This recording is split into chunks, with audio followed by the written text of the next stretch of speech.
Assalamualaikum. I'm very excited. We are going to solve the Feb March paper of 2026. Most students will lose 15 to 20 marks in this paper, not because it's hard, but because of hidden traps. Okay. So in this video, I will solve the entire paper and show you the exact examiner tricks to secure your A grade, right? And this paper is Feb March 2026, paper 2. I will explain every question with the logic, not just answers, so you can apply it in the exam. Let's start with question number 1. Okay, so what we have in question 1, sorry, there is a question 1. We have to define force. How you can define force? Force can be defined as rate of change of momentum. Mostly students write it down as F is equals to ma or push or pull. That definition is not correct. Okay, it can be accepted in the IGCSE, but at the A levels, it's not acceptable. So the right definition for the force is rate of change of momentum. In the second part, they're asking use the definition in 1A to show the SI base unit of the force are kg meter per second square. Okay, so you have to use the definition in 1A. What was the definition? F is equals to change in momentum over time. Okay, so F is equals to change in momentum is m delta V divided by T. We just have to put the units. For m, it is kg. For change in velocity, it is ms minus 1. For the time, it is s. So this thing will give you kg ms minus 2. Okay, so hence proved. In part C, a student is investigating the relationship between the force applied to the piston of the syringe and the relation is given. They are explaining what is V. V is basically the velocity, F is the force, K is the constant with these units, M is the mass, A is the cross-sectional area. By considering SI based unit on both sides of the equation, state and explain. Two things you have to do. Whether the equation is homogeneous or not. Okay, you have to state it and you have to explain it as well. So what we have to do, we have to derive this equation. What the homogeneous equation is, let's suppose if you have a relation V is equals to Fk over Ma. The units on the left hand side and the right hand side should be same. So let's solve the left hand side first. That is V. It can be written as meter per second. Okay. So I'm going to solve the right hand side now. What we have Fk over Ma. F we already know it is kgms minus 2. K is given here. K is m square s minus 1. Okay, what is m? M is kg. A is area, it is meter square. Okay. If something can cancel, yeah, this m square can cancel. M square, this kg can cancel with kg. So we are left with m s, there is minus 2 and there is minus 3. So it is minus 1. It is minus 3 meter per second cube. So if you see the left hand side was meter per second and this is meter per second cube. So I can say left hand side is not equals to right hand side. It's not homogeneous. Okay.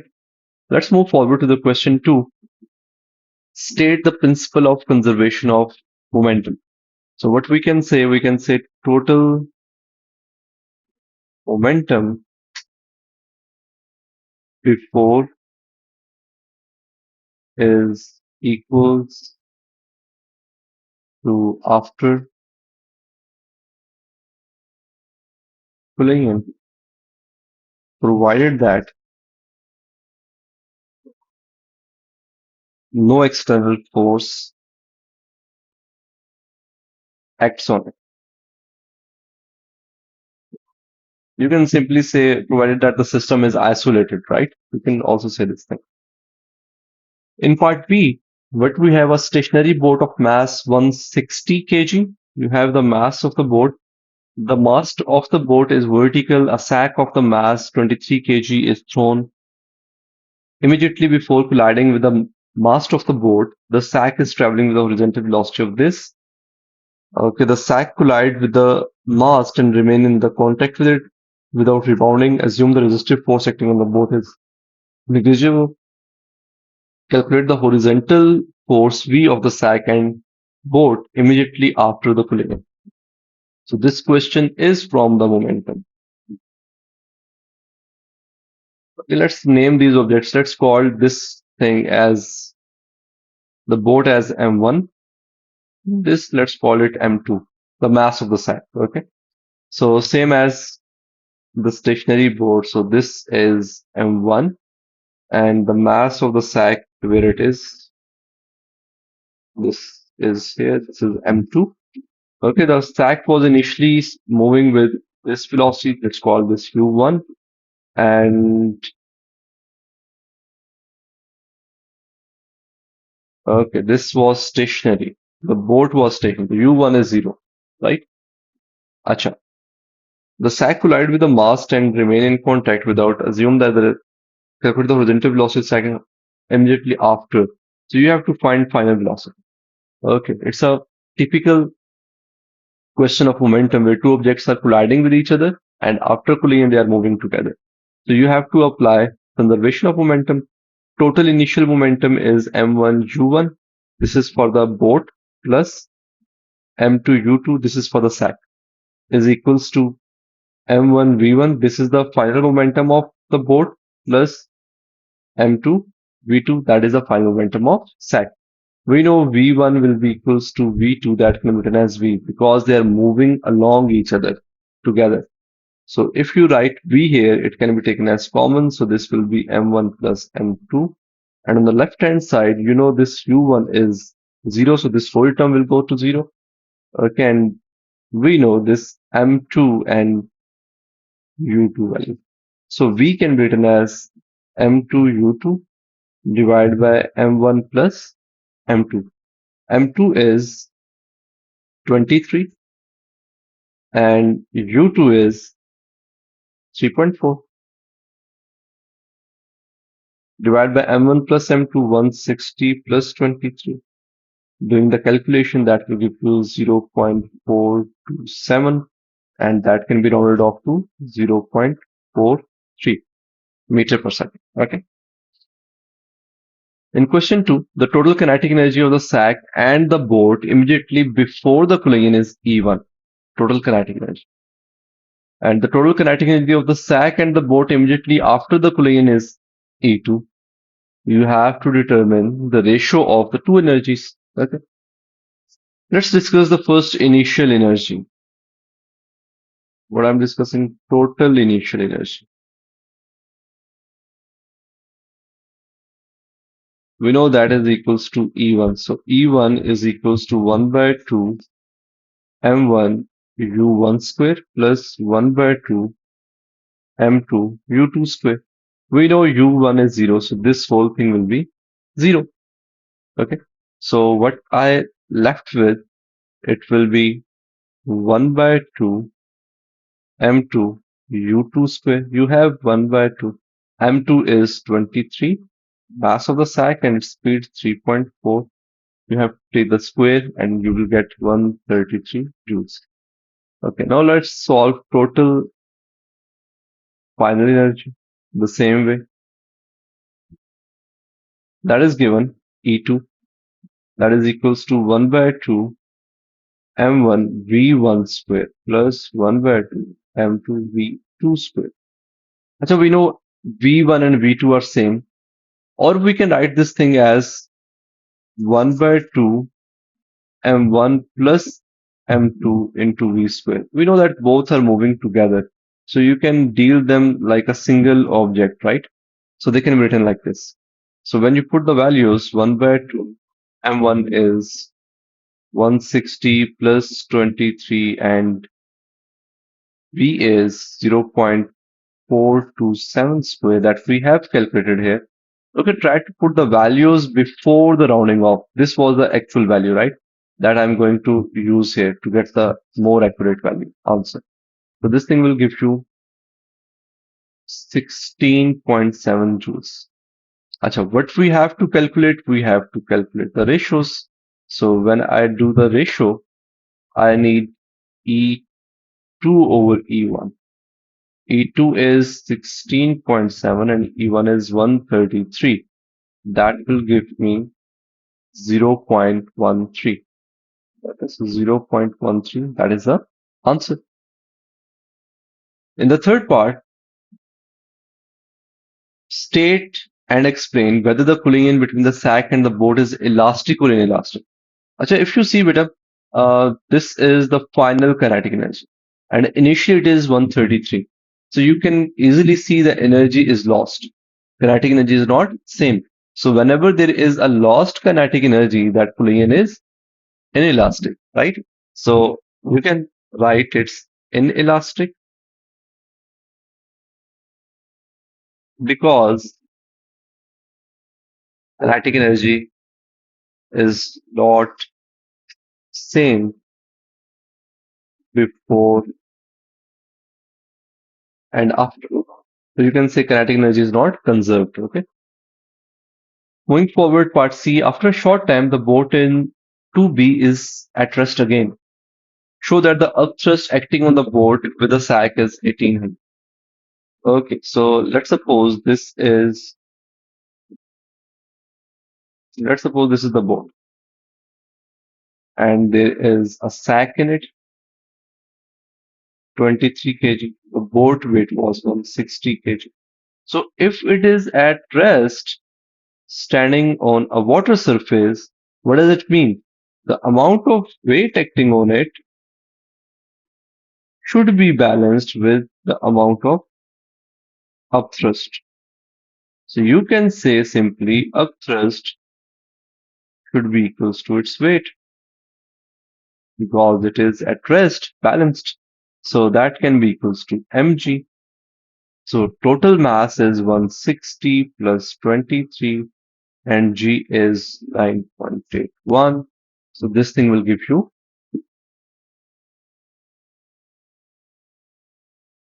almost 1800 Newton when you round it off. Okay. In the second question, second part, the board displaces water with a volume of this. You have a volume. Okay, it's capital V. Calculate the density of the water. Give your answer to 3SF. So we know density is mass over volume. Okay. So mass we know it is total mass will be counted, right? It will be 160 plus 23. And volume is also given, right? That is, first, the volume what I have is, it's not an SI unit, it is 1.80 10 power 5 centimeter cube. I have to change it into meter cube. So what we will do, there is a very common mistake. Most students will multiply it with 10 power minus 2. Yes, centi is 10 power minus 2, but you have to keep in mind the power on the unit meter cube is also on this centi as well, right?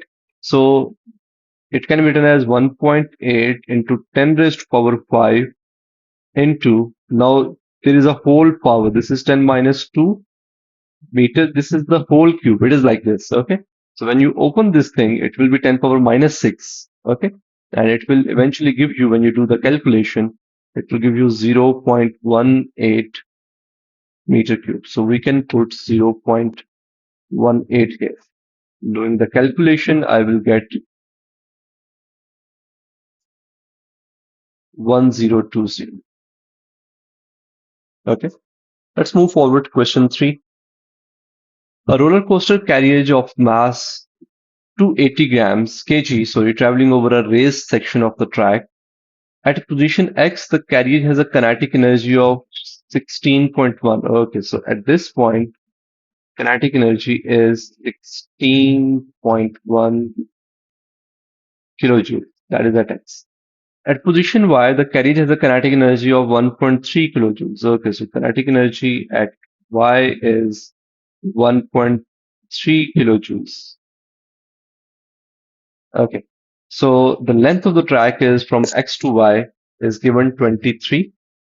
Okay, this is the length of the Y track. In moving from X to Y, the carriage has done a 5.1 kilojoules of work done against the resistive force. Okay. Calculate the average resistive force acting on the carriage between the X and Y. Okay. So whenever we are talking about the work done against the resistance or the friction, we have to see the path covered by the object, right? So the work against the resistance is force experienced. Okay, that is a basically resistive force multiplied by the distance covered. Okay, so we have the burden that is 5.1 kilojoules. Kilo is 10 power 3, and force you have to find, and distance is already given, that is where it is. It is 23 meters. Okay, so when doing the calculation, I will get F is equals to 5.1 10 power 3 divided by 23. Okay, so this thing will give you F is 222. Okay. Okay. In the second part, calculate the change in height delta H between X and Y. You have to find change in Y. So if you see the data, we have the energies at the different points. We have the energy lost during the friction. So we can use the conservation of energy method, right? So how we can use this? At this point, this much energy the object will have. This is the total energy. When the object is moving from X to Y, what it is doing? It is from X to Y, it is gaining gravitational potential energy plus losing energy by doing work against friction. Okay, so this is what it is doing, right? So, and when it is here, that much energy is still in the form of kinetic energy. Okay, so I can say the total energy was 16.1. Some of it is converted into GPE because it is gaining the height, right? Some of it is lost in the burden against the friction, and the remaining is still in this form, in the kinetic energy form. Okay, so I can say, if I write down the equation, kinetic energy at X will be equals to change in gravitational potential energy plus burden against friction plus kinetic energy at Y. Okay, this will be a equation that you can write it down. Okay, let's take this thing here, or let's try to solve it. So what we have to find change in height. So kinetic energy at X is 16.1 kilojoules. GPE is mg delta H plus burden against the friction is 5.1 kilojoules, and kinetic energy at Y is 1.3 kilojoules. So I can write as delta H is equals to 16.1 minus 5.1 minus 1.3 whole divided by m into g. What is the mass? Mass is 280. 280 into g. G is 9.81. Okay, let's do the calculation. When we do the calculation, 16.1 minus 5 is 9.7 into 10 raised to power 3 divided by this thing. Doing the calculation, you will get 3.53. Okay, so it is 3.53 meters. Right. The next part B, the carriage traveled further along the track to point Z. State and explain whether the speed of the carriage at Z is greater than, less than, or same as the speed of the carriage at X was. So, okay, let's go back to the diagram. They're asking, tell the speed of X, compare the speed at Z, compare the speed with the speed at X. Okay, it will be less. Why it will be less? Because it has some kinetic energy here. It's moving up and it's losing some of the energy in the friction. That will be lost in the form of heat. Okay. So look at the scenario. When the object is moving up and there is no loss because of the friction. So whatever the energy it will gain in the form of potential energy. So that potential can again be converted into the kinetic energy, right? That is one way if there is no friction. But as in this question, there is a friction. So some of the energy is lost against the friction that cannot come back. That will not be changed into the kinetic energy again. So whatever the condition is, the object will reach here. It will not have the same energy. Okay. Because some of the energy is lost in burden against the friction. Okay. So we can write as it will be, we have to state, so it will be less than at X because energy lost to resistive forces. Okay. Let's move forward. Question 4. What we have, this is a typical question of tension. A uniform square picture is attached to the wire and hang in equilibrium. It's an equilibrium from a pin at a point P. This is a point P.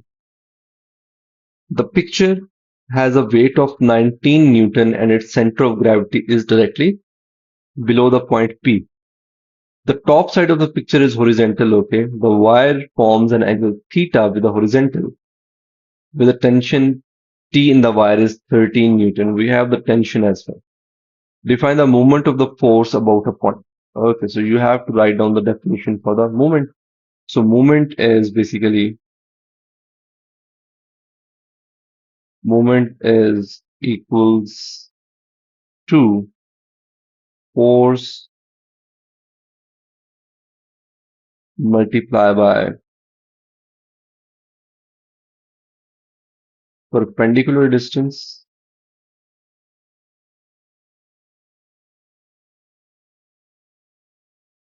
from pivot. Okay. Explain why the moment of the weight about P is 0. Okay. So this is the weight.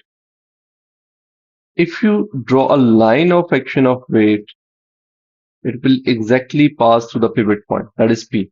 So whenever the force passes through a pivot point, the moment will not be produced. So I can say line of action passes through pivot. Okay. Now you have to calculate theta. How we can calculate theta? We know the forces are balanced. It is in equilibrium. It's given in the question. So I can say I'm considering vertical forces. Okay. So vertical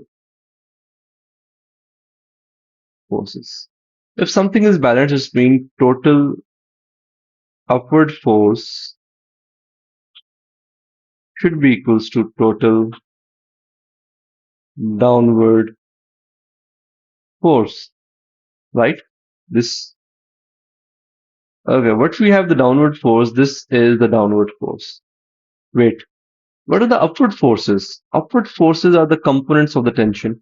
If this is the tension, what I can say, if I can draw its component like this and this for this tension. And for this tension, I can draw its component like this and like this. Okay. So this component can be written as this one. It is T sine theta. Okay. And this can be written as T sine theta as well. Okay. The component that is attached with the theta is cos and the other one is sine. So you have two upward forces, T sine theta, and one downward force that is 19. So let's write down the equation. It will be T sine theta plus T sine theta is equals to 19. So it is 2T sine theta is equals to 9. What you need? You need theta. So I can write it down like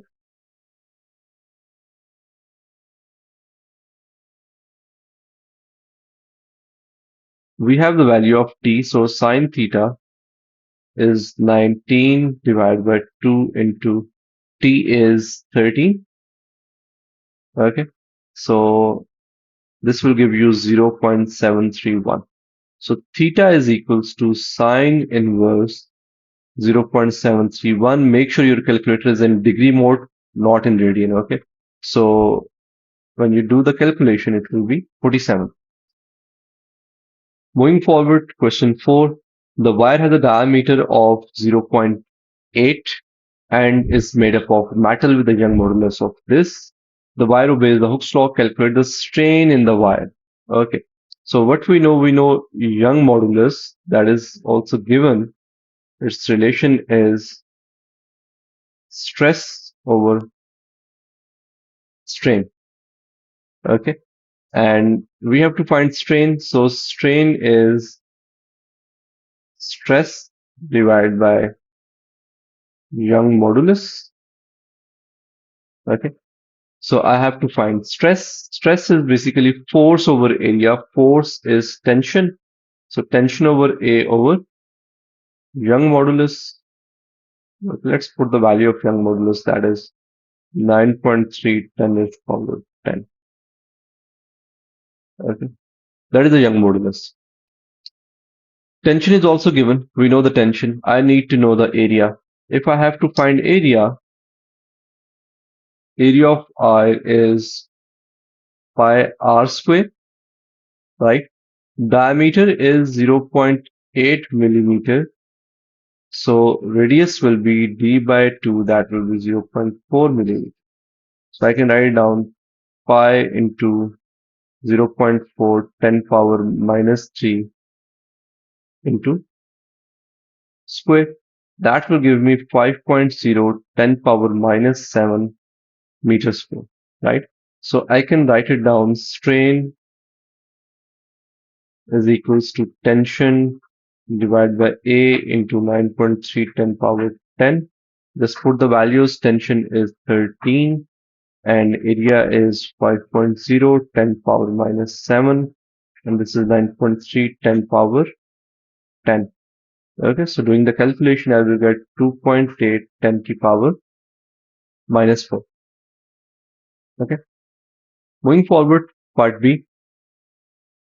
The bottom side of the picture shown in the figure 4.1 is 1.6 meter above the ground. The pin at P breaks and the picture falls vertically downward. Okay.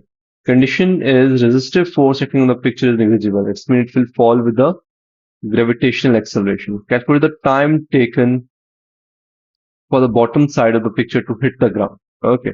So acceleration is equals to G. That is 9.81 because there is no resistive force. Okay. You have the height. So S is equals to height. That is equals to 1.6 meter. I think you already know we have to use the equation of motion. Initial velocity will be 0 and time you have to find.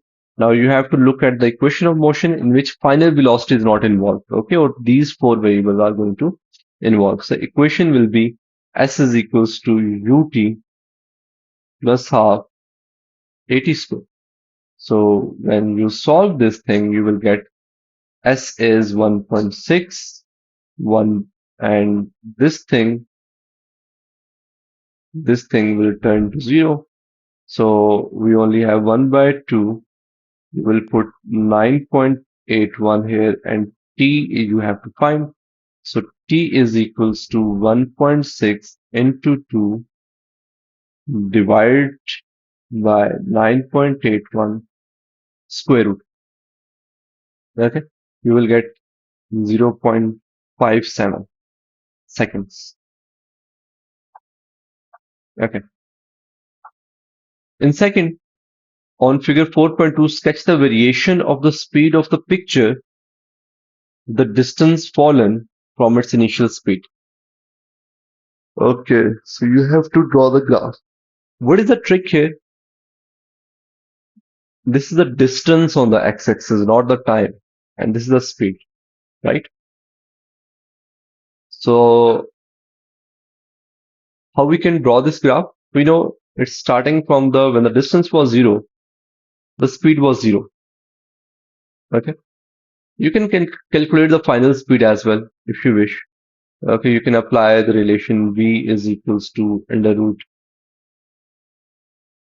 2gh. Okay, this comes from change in potential energy is equals to half mv square. So V is mass will cancel out. So V is equals to under root 2gh. This will give you the final velocity, that is 5.6. So its final velocity will be 5.6. You can label at this one 5.6. So I can say when this is the point. Okay. Now we have to think about the curve or the straight line, what it will be. Okay. We have the 2 points. We have to think about the line. So just imagine objects start falling from this point. There's a time is equals to 0. Now it is accelerating. In 1 second, it will reach, let's suppose, here. In the second, it will reach here. In the third second, it might reach here. Okay. So what is happening basically with the passage of time, its speed is increasing and it is covering more and more distance in the same time. It's covering more and more distance. And so it should be curved toward the distance. Okay. So it will be like this. It will be a curved graph and it will be curved towards the distance because distance is increasing more in the same time interval. Okay. Moving forward, question 5. What we have here, for a progressive wave, state what is meant by period. Okay, so this is the time for one oscillation. We have to define amplitude. So this is the maximum displacement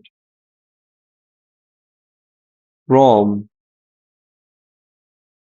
equilibrium position. Okay. Moving forward, part B, a stretched string is fixed at both ends and made to vibrate with a frequency of 25 Hertz. Okay. So we have the frequency. A stationary wave is formed on this string. The distance between the fixed end of the strings is this. You have the length of the string. On figure, draw cross at the position of antinodes. Okay, so antinodes are the maximum displacement points. Okay. You can draw it here as well. Okay. Or here. They're all antinodes. Okay. So you just have to draw at one point. Okay, so I'm going to erase that.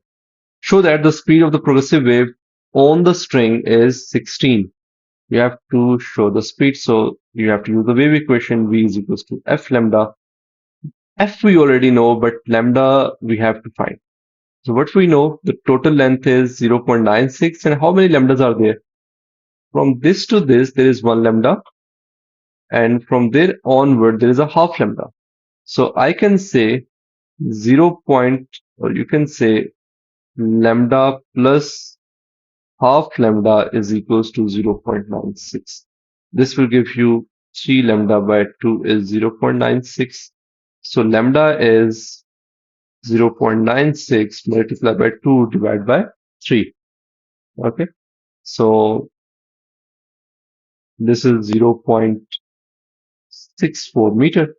So putting the values, V is equals to F is 25 and lambda is 0.64. That is 16 meter per second. Okay, that is the answer. In the third part, the frequency of the vibration is increased to 30 hertz.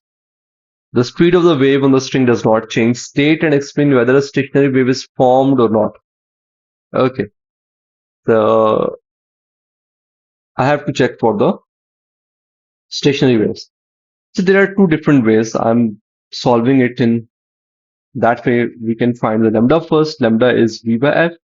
V I have calculated or it's given, that is 16. I'm going to use this new frequency, okay? So 16 divided by 30. It is 0.53. So this will be a wavelength if we have that much frequency at that speed. Then we have to see this wavelength can be adjusted in the given length of the string or not. What was the given length of the string? So L by lambda I'm going to do. It is 0.96 divided by 0.53. That is 1.81. Okay. So it's, if you see, it's not compensating the full wave or the half wave. It can be 1 to 1.5. It should be multiple of 0.5. Okay, the answer, this should be multiple of 0.5. If it is a multiple of 0.5, they can accommodate the stationary waves there. So it's not going to accommodate, right? So we will say no. Why? It does not fit fixed in the given length of string. Okay, simple. Moving forward, part C. A beam of light of wavelength 4.7 into 10 raised to power minus, 4.5 10 raised to power minus 7 meters incident normally on the diffraction grating with okay, you have lines per meter. So you have n, you have lambda. The light passes through the grating and forms a pattern of bright spots on the screen that is parallel to the grating. Okay, you have the theta as well. The angle at the diffraction grating between the central bright spot and the bright spot at the position is okay. Calculate the order n of the bright spot. What we have relation for the diffraction grating, it is n lambda is equals to d sine theta. I have to find n, so n is equals to d sine theta over lambda. Okay. D, we know D is 1 by n, total number of lines per meter. So that is given, that is n is 1 point, it is 6.7 10 raised to power 5. Okay, so we have D. Lambda is also given, let's put the values here. So when you put the value for the D, it will go in the reciprocal, so it will be sine 37 degree over 6.7. I'm putting the value of D here, okay. And lambda is basically 4.5 10 raised to power minus 7. Okay. Doing the calculation, you will get 1.996. You have to always round down. So it will be rounded down to 1. Okay.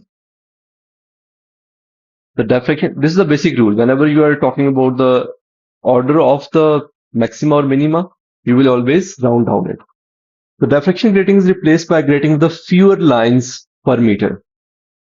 Okay, you are decreasing D. You are decreasing N. N will be decreased. State whether the distance between the adjacent bright spot on the screen increases, decreases. Okay, so you have to tell about theta, because angle will determine how much distance is between the bright or the dark spots. So what I am getting, that if N is decreasing, we know D is equals to 1 by N. It's mean D will increase. And if you see the relation, we can say n lambda is equals to d sine theta. So sine theta is equals to n lambda over d.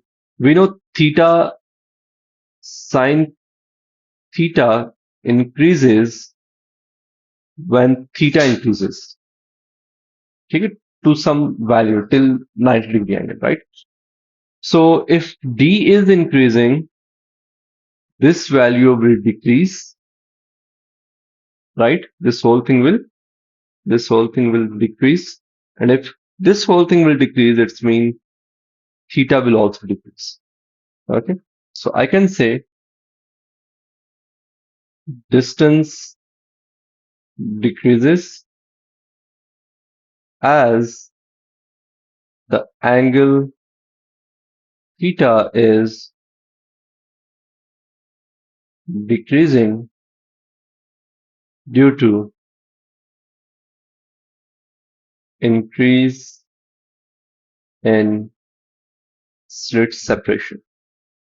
I recommend you to reverse the video and try to sort this thing out and then listen it again. Okay. Write it down these points that how the N is changing, how the D is changing, pause the video, then sort it out, then listen it again. Okay. Do this thing twice or thrice so you will understand this thing in a better way. Let's move forward. Question 6. This is from the electricity. State what is meant by electric current. So electric current is basically rate of flow of charge. Part B, a cell has an electromotive force of 1.5 watts and internal resistance of this. Okay, let's call this E. Let's call this small r. Draw the variation of terminal potential difference with the current in the cell for the current from 0 to 1.6. Okay, so we have to draw the graph. What relation we have for this thing? Terminal potential difference. If I draw, let's suppose this is a cell, this is the R, this is E. The voltage, this is the battery. Okay, what we are having, the potential at these points, this is the terminal potential difference basically. Okay, so what is happening, if you see, this is the total EMF provided by the cell. Some of the voltage will be lost here. Okay, let me write it down so you can make the notes. Total EMF provided. This R, you can say this R is the resistance, internal resistance. The V is equals to, or you can, let's write it down like IR. This is the potential difference wasted inside battery. And when you minus them, E minus IR, you will get VT. That is this thing. Okay. This will be the, you can say, this is terminal potential that is provided to external load. Okay. That is very important. You need to understand this thing. So equation we have E minus IR. That is a terminal potential difference. Okay, so if you see, we have the values. So I can write down VT is equals to E is 1.50 minus IR is 0.75. So, and the current is changing from 0 to 1.6. So I can say for I is equals to 0, VT will be equals to 1.5. So I'm just putting the value here. And for I is equals to 1.6, I can say VT is equals to 1.5 minus 1.6 into 0.75. When you do this calculation, you will get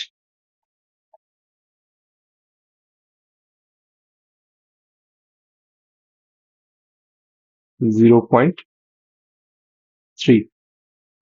Okay. Let me reconfirm this. 1.5 minus 1.6 into 0.75. Yes, 0.3. Okay. So the first point, when the current is 0, the voltage is 1.5, and the when the current is 1.6, the voltage is 0.3. There, if you see from this point to this point, 10 boxes are equals to 0.5. So watts. One box is equals to 0.05. So I can say two boxes are equals to 0.1. So this is 0.1, 0.2, and 0.3. So this will be a second coordinate. Okay. And it will be a straight line. Okay. Let's move forward. A metal wire X has a length of 6.8 meters and a cross-sectional area of this. So, okay, this is the length, this is the cross-section, is the wire X. And a resistance is also given. Okay. The wire is connected to a circuit containing the cell in 6B. Fixed resistor of resistor R and okay, this is the diagram. The current in the cell is given, that is 1.8. Calculate the resistivity of the metal. Okay, so we know the relation R is equals to rho L over A. I can rearrange this thing. Rho is equals to R into A over L. We have to calculate. Okay, we have to calculate for this thing, for this X. We already know its resistance. It is 0.82. Area is also given. 2.0, 10 raised to power minus 7. And length is also given, 6.8. So when you do the calculation, you will get 2.4, 10 raised to power minus 6. It is 2.4, 10 raised to power minus 8. Okay. In the second part, you have to calculate R. Which R? This one. How I can calculate it is, there are two different methods. One is from the Ohm's law, V is equals to IR. So R can be calculated when you know V and I. What the V will be a potential terminal potential difference that is given by this battery that will directly come to this thing. So that terminal potential difference equation I have already written. It is, let's write it down like VT. VT is E minus I into R. E was 1.5 minus current is 1.8 into 0.75. Let's do the calculation first. This was 1.5 into, sorry, 1.5 minus 1.8 into 0.75. This will 0.15 watts. So this is the potential difference I have. So R is V over I. V is 0.15, and I have to calculate this I. How much current is moving that way? Okay, how I can do that? If you look at a circuit, let's call this as I. Let's call this I1. Let's call this I2. So I know I is equals to I1 plus I2 from Kirchhoff's second law. So I1 is I minus I2. I is 1.8. What is I2? I2 is voltage over resistance. So it is V over Rx. What is the voltage it is having? The voltage it will have, let me make a space here. Okay. So it can be written as 1.8 minus V is the same that we calculated here, 1.5, sorry, 0.15 divided by the resistance, that is 0.82. Let's do the calculation. So 0.15 divided by 0.82. This is 0.182.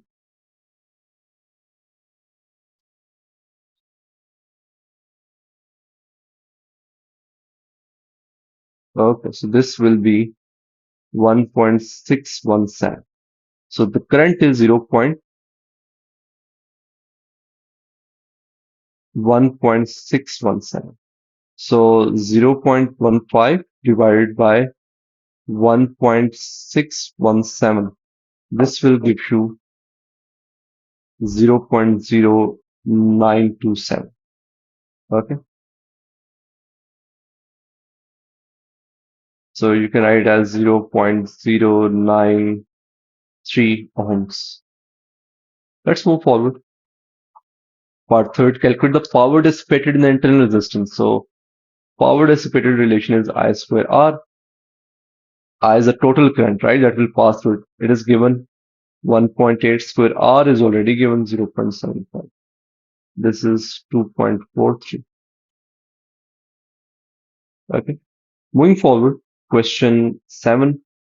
Describe the structure of a nuclear atom for the 2 marks. Okay. So it is nucleus. First, you have to define is small, dense, and contain protons and neutrons. And what we have, electrons orbit around nucleus. Okay.